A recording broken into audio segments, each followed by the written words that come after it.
é que nós precisamos a cada momento pedir ao Senhor que abra a nossa visão.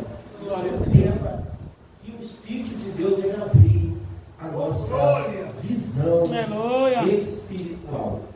Estamos diante de um tema bastante conhecido, e por que não dizer um tema tão relevante como esse?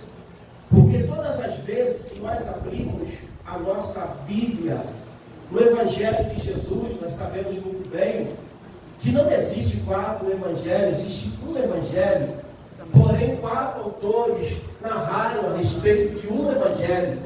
Nós temos o evangelista Mateus, que ele está escrevendo para o povo judeu, e ele apresenta Jesus como o Messias prometido no Antigo Testamento. E nós temos também o evangelista Marcos, que está escrevendo para o povo romano. É normal, quando nós lemos o Evangelho de Marcos, ele dizer: logo foi Jesus conduzido.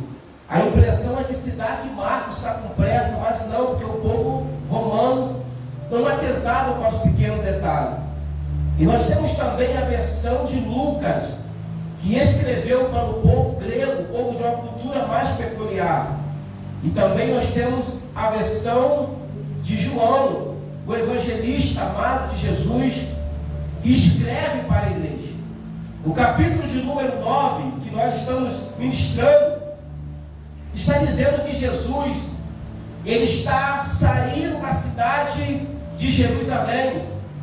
Jerusalém estava em festa, a festa está acabando, e de repente Jesus, ele está saindo da cidade, num dia de sábado, e Jesus se deparou com um homem cego de nascença. Segundo a história, diz que esse homem, ele era, e a Bíblia confirma isso também, que ele era um homem cego de nascença, diferentemente de Bartimeu, porque Bartimeu não era cego de nascença, ele nasceu enxergando. No decorrer da história, ele perdeu a sua visão.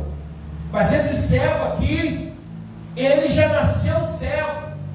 Ele não tinha tido o privilégio de ver a luz do sol, nem a lua. Ele precisava de alguém para locomover ele.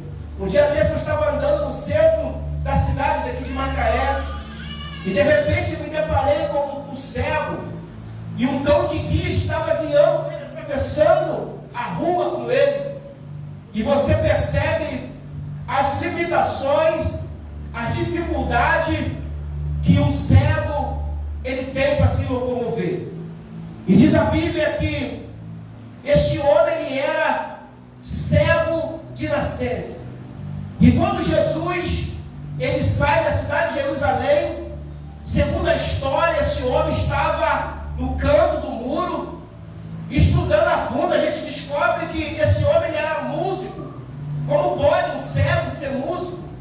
E diz a história que ele está no canto do muro tocando a sua harpa. E para quem estuda a história sabe que Jesus também era um músico. Diz a história que Jesus ele tocava no mínimo 10 instrumentos. Olha só que coisa, 10 instrumentos. E a música também chamava a atenção de Jesus. E quando Jesus olha para aquele homem cego, encostado no muro, louvando, cantando, aquela harpa tocando, aquilo chamou a atenção de Jesus. E Jesus se aproximou desse cego. E quando Jesus se aproximou desse cego, os discípulos perguntam para Jesus: quem pecou? Foi o pai dele? Foi a mãe dele? Porque ele nasceu cego? Segundo a história, foi um discípulo chamado Natanael, que chega e pergunta: será que foi o pai dele que pecou? Será que foi a mãe dele que pecou? E Jesus disse assim: nem o pai e nem a mãe dele pecou.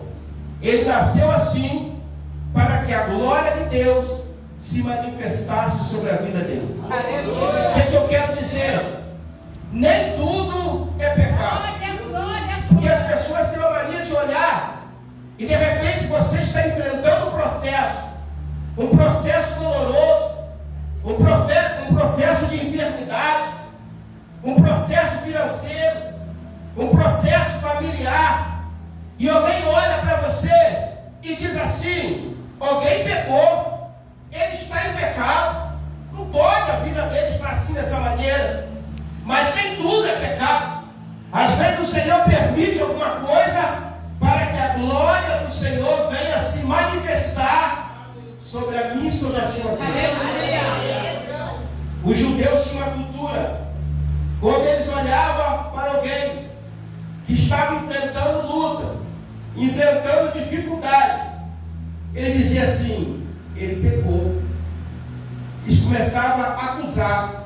Vocês lembram muito bem de Jó, quando os amigos de Jó foram visitar Jó, porque aquilo não era amigo, era pior do que o inimigo, e começaram a acusar a vida de Jó.